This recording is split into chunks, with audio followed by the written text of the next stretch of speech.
Aujourd'hui, ça fait 4 ans que la chaîne La Wargame Room existe et vous êtes désormais à peu de choses près 10 000. Il est temps de fêter ça en répondant à vos questions. Salut les roommates, ici c'est Félix, vous êtes dans la Wargame Room. On se retrouve aujourd'hui pour répondre à vos questions que vous m'avez envoyées sur les divers réseaux sociaux de la chaîne. J'en ai sélectionné une quinzaine, il me semble, et on va pouvoir profiter de cet instant pour un petit peu discuter directement avec vous.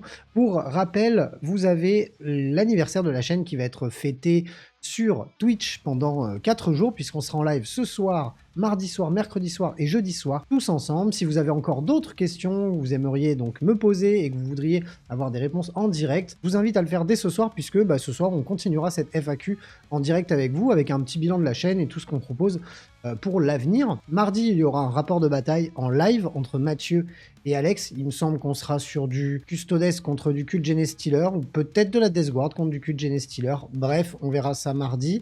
Et pour mercredi et jeudi, on sera sur la libre antenne et de la peinture. Et pourquoi pas d'autres petites surprises. Je compte sur vous, je vous mets le lien du Twitch dans la description. Je vous invite à follow la chaîne directement. Et avant d'entamer la première question, je vous invite d'ores et déjà à vous abonner à la chaîne si ce n'est pas déjà fait. N'hésitez pas à me dire depuis combien de temps vous êtes sur la chaîne, depuis combien de temps vous me suivez sur les réseaux et sur YouTube et sur Twitch dans les commentaires. Ça me ferait plaisir de le savoir. Si vous êtes là depuis les toutes premières vidéos ou si vous êtes arrivé plus récemment, n'hésitez pas à le dire. Vous pouvez aussi activer la cloche pour recevoir toutes les notifications des vidéos en temps réel pour ne rien rater de ce qui sortira dans les prochaines semaines, mois, années, etc. Je compte sur vous.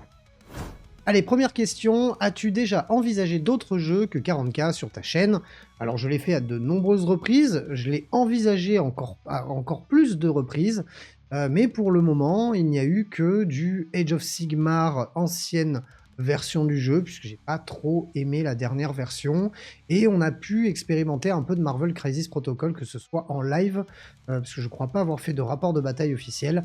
Malheureusement, ce sont des jeux qui sont assez difficiles pour moi de couvrir, puisque hormis les soucis d'audience qui font que 40K est beaucoup plus regardé que le reste, il y a aussi le fait que 40K prend énormément de temps, moi, à titre personnel, et il est très difficile de vraiment suivre les autres jeux, ou alors il faudrait vraiment que j'ai quelqu'un avec moi qui soit vraiment expert dans chacun des domaines pour que ça puisse être pertinent et que j'ai pas l'impression à chaque fois de réapprendre un jeu exprès pour vous faire une vidéo. Maintenant, je n'exclus aucune nouveauté à l'avenir sur la chaîne. J'adore Marvel Crisis Protocol, c'est peut-être mon jeu de figurines à l'heure actuelle que je préfère, donc je n'exclus absolument aucune possibilité à l'avenir, même si 40K, ça reste quand même le fer de lance de la chaîne et ce que je fais le plus souvent quand je fais de la figurine. Oui, je fais aussi autre chose que de la figurine de mon temps libre, bien évidemment. Deuxième question, arrives-tu à vivre correctement de tes vidéos? Eh bien écoutez, en tout cas, pour ceux qui ne le savent pas, je ne vis absolument pas de YouTube et de Twitch. J'ai un travail à temps plein à côté, voire en 38, 35, enfin en 40, enfin bref, j'ai un travail à temps plein à côté que j'ai la joie de pouvoir faire en télétravail, ce qui me permet de beaucoup travailler pour la chaîne et de pouvoir continuer à vous créer du contenu, même si j'ai une vie bien remplie à côté. La chaîne a fonctionné de manière complètement autonome pendant 2 ans et demi, quasi 3 ans, avant que j'ai besoin de prendre un taf en plus pour pouvoir assurer le fait de manger. Hein. Pour ceux qui ne le savent pas, je vis sur la Côte d'Azur. La Côte d'Azur, quand on n'est pas riche, ou issu de famille riche, ce qui n'est pas mon cas, il faut pas mal charbonner pour arriver à vivre. Donc non, je ne vis pas de ma création de contenu, même si vous êtes nombreux à aider la chaîne à pouvoir s'auto-suffire, c'est-à-dire que je n'investis plus à titre personnel dans la chaîne, c'est les abonnés, le revenu des pubs YouTube, des abonnements sur Twitch, ou encore du Tipeee, ou encore de vos commandes chez MyUbiPlace, le partenaire de la chaîne, qui font que la chaîne existe encore aujourd'hui, mais je n'exclus absolument pas le fait de pouvoir en vivre un de ces quatre, même si mes ambitions depuis le début de la chaîne ont beaucoup changé, puisque ça fait 4 ans que ça existe. Ma façon de penser et de voir les choses a évolué, le siècle aussi, enfin la période à laquelle on vit a évolué aussi. Se lancer sur YouTube aujourd'hui est beaucoup plus difficile qu'il y a une quinzaine d'années, donc il faut être, on va dire, assez réaliste sur le fait de faire que du 40K et dans l'optique que je la fais, c'est-à-dire en m'obligeant à faire vraiment uniquement ce que j'aime et sans me poser de vraies contraintes. Il est très difficile d'envisager d'en vivre, même si je continue à travailler pour, mais je pense devoir un petit peu élargir mon cercle et du moins élargir ma créativité à d'autres activités, puisque bah, je ne fais pas que de la figurine, et loin de là. Donc on verra à l'avenir. Mais en tout cas, à l'heure actuelle, non, je ne vis pas de la chaîne, puisqu'elle permet uniquement le bon fonctionnement du studio, et donc le loyer du local fait partie de mon appartement, mais qui bien évidemment n'en fait pas partie, puisque bah, je tourne des vidéos dedans, donc je ne vis pas dedans. Mais en tout cas, les frais engendrés par la chaîne sont couverts grâce à vos dons et grâce à vos commandes chez MyBabyPlace, etc. Tous les investissements, donc je vous en remercie, puisque bah, c'est grâce à ça que la chaîne existe encore aujourd'hui. Donc ça, c'est très très cool, et ça devrait encore évoluer dans les mois, années à venir. Et pour la troisième, on a quelles sont les armées que tu aimes le moins? À Warhammer 40 000, c'est assez simple. Moi, j'ai un gameplay qui est assez basé sur le corps à corps et la brutalité pure, on va dire. Donc tout ce qui est Adeptus Mechanicus, bah, j'ai du mal, parce qu'en plus en termes visuels, puisque moi c'est ce qui me plaît le plus en premier dans une armée, c'est le visuel, j'ai vraiment pas adhéré au visuel de l'Adeptus Mechanicus, et le gameplay en plus me convient pas, donc l'Adeptus Mechanicus en premier, ça c'est sûr. En deuxième, on parlera de l'Empire Tau. Alors l'Empire Tau, il y a beaucoup de figurines que j'aime bien dans cette armée, par contre le gameplay me branche absolument pas, on est beaucoup trop basé sur un gameplay de tir, même s'il y a eu une tentative d'inclure beaucoup plus de Carnivore Krauts aux armées Tau, qui permettait une optique un petit peu plus basée sur la masse de guerriers Krauts ou encore un petit peu de corps à corps. On est sur une armée qui clairement, si on veut la jouer de manière un peu compétitive, on est obligé de jouer principalement du tir, et hormis les unités d'exo-armure que j'aime beaucoup, parce que ça me fait beaucoup penser à Escaflowne, pas mal de mangas sur les mechas et tout, le reste de l'armée me branche pas plus que ça, et en plus de ça, moi le gameplay c'est pas ma came du tout. Et pour terminer, la troisième armée que j'aime le moins, c'est celle que j'aime le moins de tout le jeu, c'est l'Adeptus Custodes, parce que, eh bien pour la simple et bonne raison qu'on est sur des profils déjà trop lisses, c'est trop les meilleurs des meilleurs des meilleurs. C'est tout beau, c'est doré, ils sont musclés, ils sont stylés, ils vont à la salle tous les jours, ils mangent équilibré. Ça me branche pas.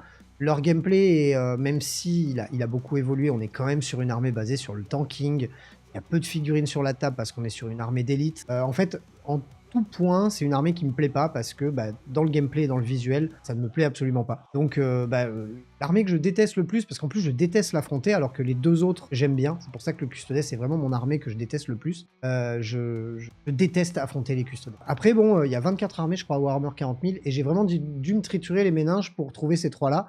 Parce que j'aime vraiment beaucoup les factions de Warhammer 40 000. Quatrième question, un petit peu moins drôle. Tu pourrais avertir ton public qu'il y a des collaborations commerciales dans tes vidéos STP avec plein de points d'exclamation et d'interrogation. En effet, j'ai activé cette case lorsque je publiais mes vidéos que très récemment, pour la simple et bonne raison que je n'y avais absolument pas pensé. Je me demande si cette question avait pour but de mettre en avant une malveillance de ma part, une escroquerie de ma part.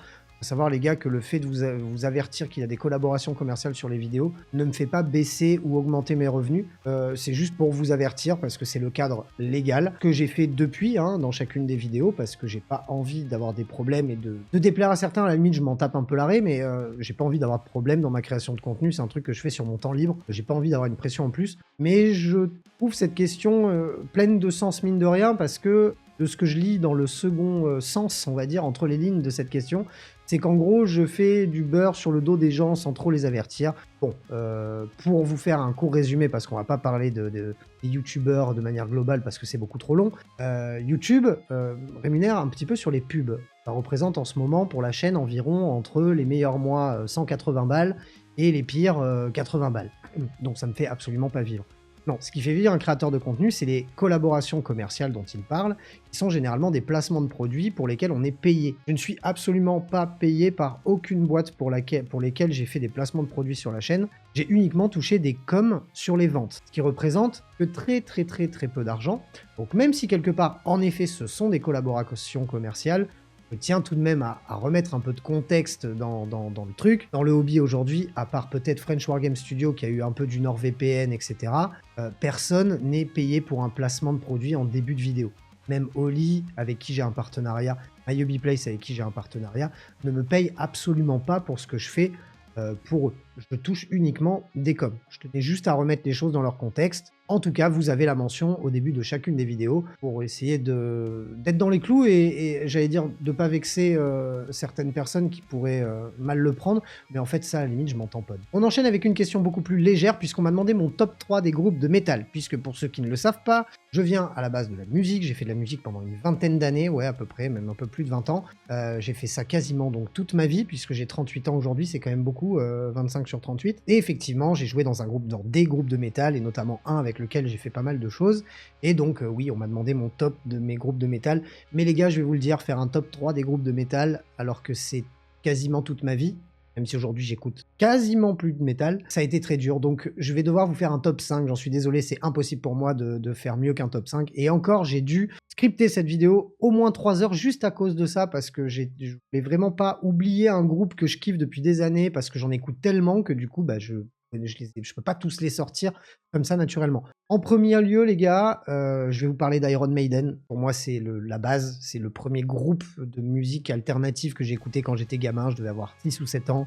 Et ça a été l'amour fou d'entrée de jeu. C'est ce qui m'a donné envie de faire de la guitare. Enfin bref, même si pour moi, je trouve ça toujours génial, je pense que ça a un peu mal vieilli aujourd'hui. Et si je devais vous conseiller un album, et si vous n'avez jamais écouté d'Iron Maiden, je vous invite à écouter Fear of the Dark.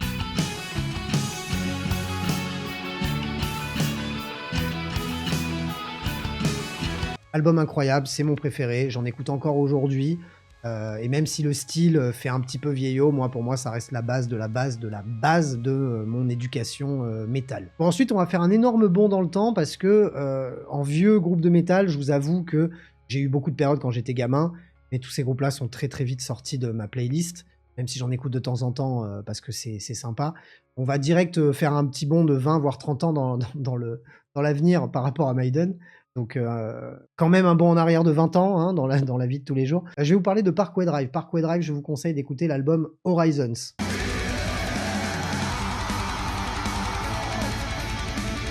Je sais, c'est pas leur dernier, c'est un de leurs premiers même, mais pour moi, cet album, c'est simple, il n'y a aucun morceau à jeter, c'est incroyable.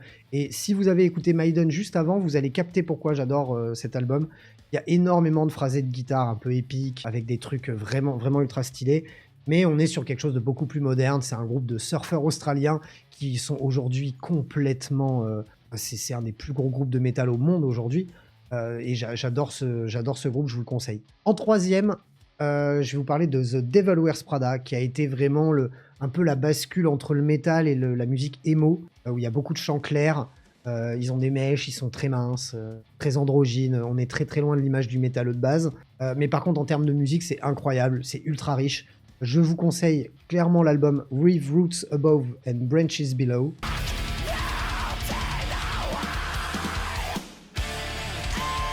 Et encore sur cet album-là, il n'y a aucun morceau à jeter. C'est incroyablement produit.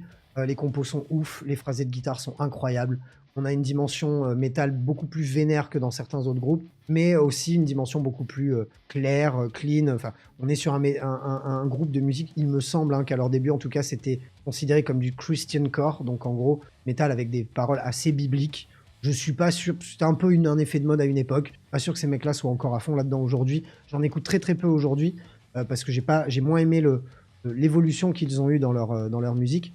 Mais cet album-là, pour moi, c'est cultissime. Allez, en quatrième position, c'est peut-être mon groupe de métal vraiment énervé que je préfère au monde. Il s'appelle Emmure. Et je vais vous conseiller Look at Yourself.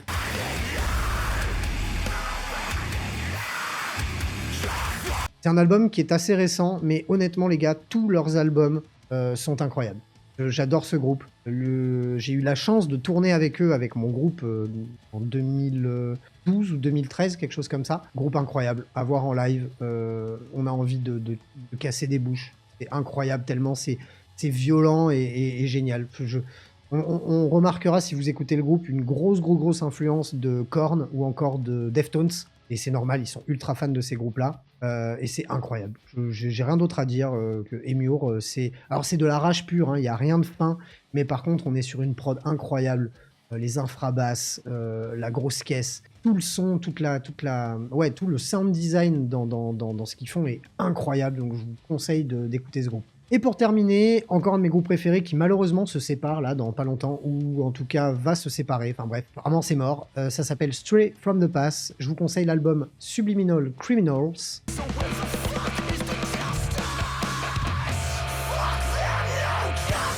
On est sur un groupe de metalcore à tendance un peu hardcore, assez engagé. On retrouve des sonorités qui sont très très proches de Rage Against the Machine. J'aime beaucoup le message social derrière leur musique. J'aime beaucoup les sonorités, les grooves, le batteur est incroyable. Cet album-là, pareil, il n'y a aucun morceau à jeter. Je vous le conseille, c'est un de mes bangers absolus. Donc Subliminal Criminals de Stray from the Past à écouter absolument. Bon allez, c'était un petit peu long, on enchaîne avec la suivante. En plus, cette question avant n'avait absolument rien à voir avec la chaîne. Pourquoi ne fais-tu plus de rapports de bataille? Pour la simple et bonne raison. Alors déjà, je n'en fais pas plus, dans le sens où il va y en avoir un. D'ailleurs, vous en verrez normalement un en live demain soir que vous verrez aussi sur YouTube. J'en fais beaucoup moins, voire en ce moment effectivement plus, pour la simple et bonne raison que je trouve ça chiant à regarder avant tout, mais aussi à tourner et à monter. Et je vous l'avoue, quand j'étais à temps plein sur la chaîne, c'était quelque chose que je pouvais me permettre de faire beaucoup plus souvent. Aujourd'hui, c'est très compliqué et c'est un peu une purge. Et j'aime pas du tout la manière dont c'est présenté aujourd'hui. Je trouve qu'on s'ennuie dans un rapport de bataille. N'hésitez pas à me dire dans les commentaires hein, si c'est votre cas aussi.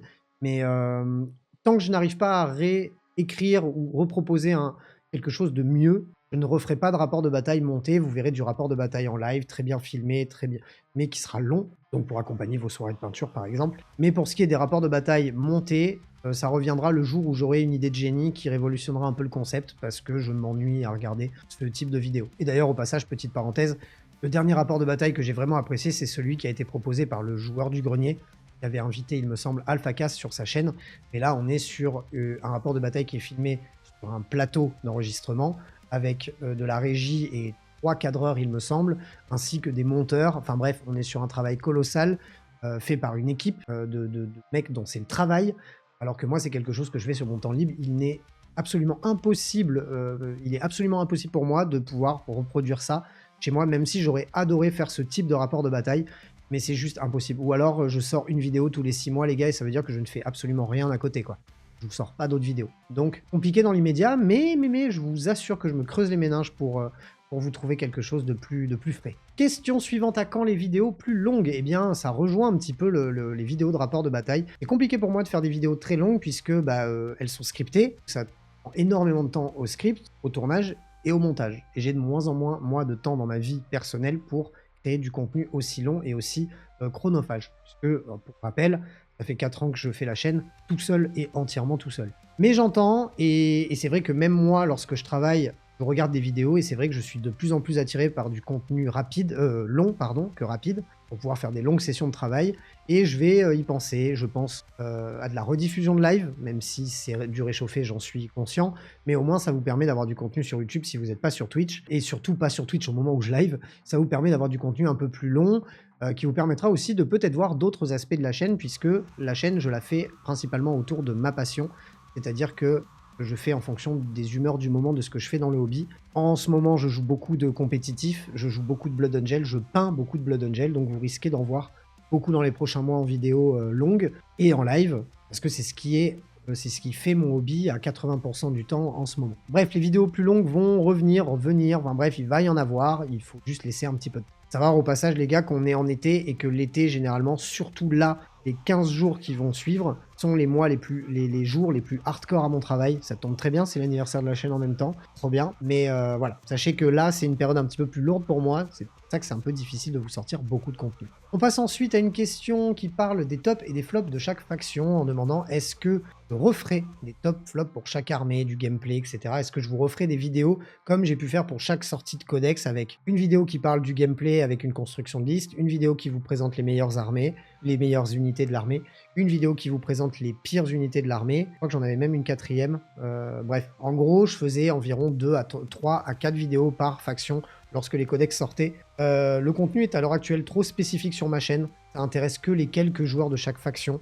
Donc le jour où je vais parler de l'Adeptus Mechanicus, ça va faire 3 vues. Le jour où je vais parler des Space Marines, ça va en faire 5000. Et c'est très difficile pour moi. Je suis quand même obligé de prendre en considération l'audience, hein, parce que je fais des vidéos sur YouTube. Si je prenais pas en considération l'audience, je ferais pas de vidéo, hein, je ferais juste mon hobby pour moi et juste pour moi. Le fait est, c'est que c'est du travail qui est très chronophage là aussi, et que là, mine de rien, en ce moment, les revenus de la chaîne étant un petit peu plus bas, il m'est très difficile d'acheter tous les codex. Et du coup, je ne peux pas vous faire une analyse complète, ou alors il faudrait que je paraphrase des collègues qui se paraphrasent déjà entre eux. Je dis pas qu'ils se copient, c'est pas du tout ce que je veux dire. Ne sortez pas la phrase de son contexte. Compliqué pour moi à l'heure actuelle de vous reproposer ça pour tous les codex parce que je me sentirais pas à l'aise et ça serait très certainement beaucoup moins naturel. Donc pour le moment, pas prévu de refaire des top flops de chaque armée. J'ai plutôt tendance ces derniers temps, vous l'avez vu, à faire des vidéos plus généralistes en vous présentant des unités que j'aime bien, avec des combos qui vont avec, des unités que j'aime pas parce que je trouve qu'elles sont inutilisables, ce genre de choses parce que ça me permet de parler des unités que je connais vraiment, que j'ai soit maîtrisé, soit beaucoup affronté, dont je connais le gameplay et sans pouvoir autant faire d'erreurs. Et bref, beaucoup plus dans le sujet que si je faisais des tops et des flops pour chaque armée, surtout notamment avec des armées que je maîtrise moins. Question un peu particulière, enfin en tout cas très ciblée. Je suis curieux, est-ce que tu as un numéro de White Dwarf que tu adores? Du fait de la sortie du mois, du rapport de bataille, etc. Typiquement, je pense que le numéro 7 en français devrait te plaire. Et je ne pourrais malheureusement pas répondre à cette question parce que les derniers White Dwarf que j'ai... Alors non, ce serait mentir. J'ai acheté des White Dwarf ces dernières années pour avoir le Crush Stampede et je sais plus quelle règle War Eater. Au final, je les ai jamais ouverts, j'ai fini par les donner à un pote. Et la dernière fois que j'ai vraiment lu un White Dwarf devait avoir environ 12 ou 13 ans. Donc je pourrais pas te dire parce que j'ai très peu de mémoire en dessous de mes 16-17 ans, de par une bien rude et de la consommation qui font que je ne me rappelle pas de tout. Donc non, malheureusement, je ne pourrais pas te donner un White Dwarf en particulier qui m'a choqué. Si à la limite une couverture, le White Dwarf, je ne sais plus quel numéro, mais avec le Codex Aeldari, où on voit un archonte. Je vais vous retrouver l'image et je vais vous l'incruster. Voilà, c'est le dernier vrai souvenir, un gros souvenir que j'ai d'un White Dwarf. On enchaîne avec « Tu préfères ta carrière de guitariste ou celle de youtubeur ?» D'ailleurs, est-ce un vrai métier? Merci Vincent pour la question, je sais que le « est-ce un vrai métier » est du second degré, parce qu'on en a déjà parlé. Est-ce que je préfère ma carrière de guitariste ou celle de youtubeur? Eh ben, c'est très simple, je n'en préfère aucune des deux, pour la simple et bonne raison que je n'ai pas fait cette chose-là au même âge. Je ne pourrais effectivement pas refaire de la musique aujourd'hui à l'échelle que je la faisais parce que je peux plus partir en tournée, je n'aime plus ce mode de vie, je suis devenu quelqu'un de très casanier. Et pour ce qui est de faire des vidéos YouTube, je n'en aurais probablement jamais fait avant mes 30 ans parce que je n'étais jamais chez moi et je n'avais limite même pas de chez moi. Enfin bref, j'ai toujours été un geek, hein, j'ai toujours aimé squatter la console, je suis un gros cinéphile, j'aime le cinéma, c'est ma passion première. Mais avant ça, j'aurais pas pu faire de vidéos sur YouTube pour la simple et bonne raison que ça m'aurait pas éclaté à cette époque-là, c'était trop statique, donc j'aurais pas... Donc j'ai pas de préférence parce que j'ai adoré être un musicien, c'est quelque chose, ça fait partie des meilleurs souvenirs que j'ai dans ma vie, mais j'adore faire aussi des vidéos sur YouTube. Donc j'ai pas de préférence, c'est uniquement les périodes qui font que, à un moment, j'étais musicien et maintenant je fais des vidéos sur YouTube. Maintenant, de là à parler de carrière, que ce soit dans la musique ou dans YouTube, on n'est jamais vécu à 100%, on n'est jamais vécu, enfin bref, je n'ai jamais vécu à 100% de la musique ou des vidéos sur YouTube, du coup, est-ce qu'on peut vraiment appeler ça une carrière? J'en suis pas sûr, mais voilà, c'était pour remettre aussi un peu de contexte là. Question à mon avis complètement second degré, voire peut-être même du foutage de gueule. Hein. Pour être aussi beau gosse, tu recours plutôt à Nurgle, à Slanesh ou tu es plutôt KO universel et manges à tous les râteliers? Je dirais que j'ai recours à Nurgle quand je suis tout seul et que ma meuf n'est pas là et que je dérange personne avec mon odeur. Et j'aurais peut-être recours à Slanesh plus quand je suis dans l'intimité avec madame. J'ai pas trop d'autres choses à dire, mais en tout cas, si le commentaire est sincère, merci. En tout cas, moi, je me trouve très beau gosse, donc du coup, ça va. On ne voit pas assez de narratifs sur YouTube. Pourquoi tu n'en fais pas? C'est vrai, tu as complètement raison. Et ça aurait été quelque chose que j'aurais adoré faire, vraiment. Le fait est, c'est que je n'en ai absolument pas le temps. J'adorerais faire des rapports de bataille. Typiquement, moi, mon exemple en France en termes de rapports de bataille, ce que je kiffe regarder aujourd'hui en rapport de bataille, c'est ce que fait Planet War Games. Planet War Games, c'est son métier de faire des vidéos sur YouTube, donc il a la possibilité d'y être à temps plein. Enfin, je crois en tout cas qu'il y est toujours, je sais pas si c'est le cas, mais en tout cas, allez, de ce que je savais, les dernières infos que j'avais, c'est que c'était une chaîne qui ça. Donc, et en plus, une chaîne qui, il me semble, sort du contenu moins régulier, ou du moins, les rapports de bataille, c'est très très très occasionnel. Ça lui permet de les préparer à l'avance. Ce qui n'est absolument pas mon cas. Moi, le problème, c'est que mon modèle statistique et économique de la chaîne, j'en suis un peu... aujourd'hui, même si je déteste ça, et je vous le dis souvent, je veux pas être victime du rythme à tenir sur YouTube. Moi, clairement, les gars, quand j'arrête 10 jours de sortir des vidéos, et ça s'est vérifié il y a pas longtemps, la chaîne s'effondre. Donc, je ne peux pas me permettre d'arrêter de créer du contenu pour proposer des choses de plus grande envergure qui demandent plus de temps de travail. Donc, ça n'est pas possible pour moi de vous proposer du narratif. Pour le moment, en tout cas. Et j'adorerais pouvoir en faire, mais là, à l'heure actuelle, et comme beaucoup de choses hein, que je ne peux pas faire sur la chaîne, c'est un cruel manque de temps, de moyens et de moyens humains. Pas que financiers, c'est aussi de moyens humains. et le facteur temps, bien évidemment. Dans les dernières questions, on a quel est ton point de vue sur l'empereur de l'humanité, son avenir? Crois-tu à une possible hérésie de l'empereur? Alors, c'est une très bonne question. Je n'y crois absolument pas pour la simple et bonne raison que l'empereur, de toute façon, maintenant, c'est un espèce de mec mort dans un bocal qu'on maintient en vie. Je suis pas sûr qu'il ait encore beaucoup d'influence, même si on dit que c'est celui qui commande tout. Je suis pas sûr qu'on vivra une hérésie de l'empereur, puisqu'au pire des cas, il faudra juste débrancher le respirateur. Donc, j'y crois pas. J'y crois pas. Maintenant, je trouvais ça très très cool, mais j'y crois pas. Pour l'avant-dernière question, qu'est-ce que tu penses des autres youtubeurs 40K? Alors, je sais pas si la question est généraliste au monde entier. Je regarde très peu de 40K à l'étranger. Je regarde de manière globale de moins en moins de contenu 40K en France par manque de temps. Au niveau français, parce que c'est là où je pourrais m'exprimer, j'aime beaucoup ce que propose Décontracté Ductan, qui est à l'heure actuelle ma chaîne préférée. C'est la chaîne la plus stylée pour ce qui est de s'informer. On va regarder le contenu pour l'info qu'il y a dedans, ni plus ni moins. Et je trouve ça très cool, c'est bien résumé, la diction est bonne, l'écriture est cool, c'est très très frais. Qu'est-ce que j'aime d'autre en youtubeur 40K en France? Bah French War Game Studio bien évidemment, parce que c'est la référence, et puis il a toujours été très bien produit, léché, c'est bien travaillé, c'est ce qu'on peut voir de plus qualitatif, je pense, en termes de vidéos 40K, peut-être même dans le monde. Donc sans trop d'hésitation sur French War Game Studio. J'aime beaucoup ce que propose Bijorn en termes de construction de listes, parce que ça permet de connaître un petit peu quelle liste fonctionne sur le moment. Donc je trouve les vidéos très intéressantes. Ce qui est de 40K, les gars, je pourrais citer tous les youtubeurs que je soutiens, dans le sens où je trouve que ce qu'ils font est cool et que c'est une bonne démarche. Maintenant, je les regarde que très très peu, donc j'aime aussi beaucoup la chaîne de Nono Nurglings. Et plus anciennement, bah, mes préférés de tous les temps, hein, c'était ma chaîne préférée, et c'était l'humeur que je préférais, enfin tout me plaisait là-dedans, c'était ce que proposaient les Tabletop Nuts. RIP, les copains. Rick, si tu vois cette vidéo, je te fais de gros bisous, Alex aussi d'ailleurs, hein, mais je t'aime beaucoup moins parce que de toute façon, tu m'as beaucoup trop pété la gueule, donc voilà. Et en dernière question, c'est beaucoup plus léger, penses-tu qu'on aura un jour un Warhammer 50 000? Je ne pense pas, vu que le lore de Warhammer 40 000 a évolué environ d'une demi-année, j'exagère, en 30 ans d'écriture de livres, je suis pas sûr qu'on verra un Warhammer 50 000 un jour, même si ça pourrait être assez rigolo de voir ce que serait devenu Warhammer 40 000, donc 10 millénaires plus tard, ça serait assez rigolo. Maintenant, je suis pas sûr que Games Workshop mettra ça en œuvre parce que 40K est beaucoup trop populaire. Mais en tout cas, si on proposait un Warhammer 50 000, je serais carrément client. J'espère que cette vidéo vous a plu. Si c'est le cas, vous me mettez votre pouce bleu, vous me rédigez votre avis dans les commentaires. N'hésitez pas à venir ce soir en live sur Twitch si vous avez des questions à me poser en direct ou vous voulez plus de détails par rapport à certaines de mes réponses. J'ai essayé d'être le plus concis pour que la vidéo soit plus digeste. On se retrouve très bientôt pour plein d'autres choses. D'ici là, prenez soin de vous. Salut les roommates.